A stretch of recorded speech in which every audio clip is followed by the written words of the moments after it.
So what we're going to do now is we're going to go through the step of requesting your verification badge. So this is my profile.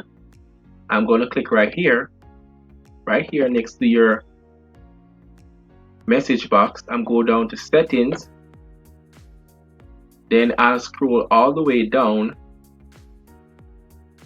it's loading, and here it is, verification badge. I'm going to click request right here, and it's going to give me all this information, and you can read throughout it if you like.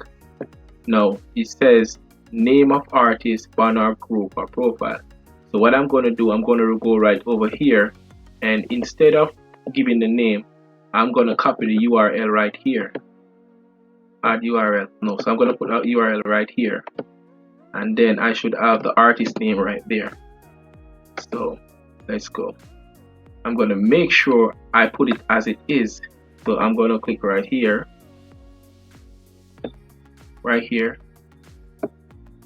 copy my artist name,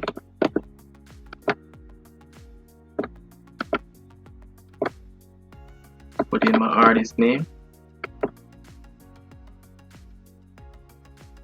and this was the URL for my profile. Submit. There. The request has been submitted.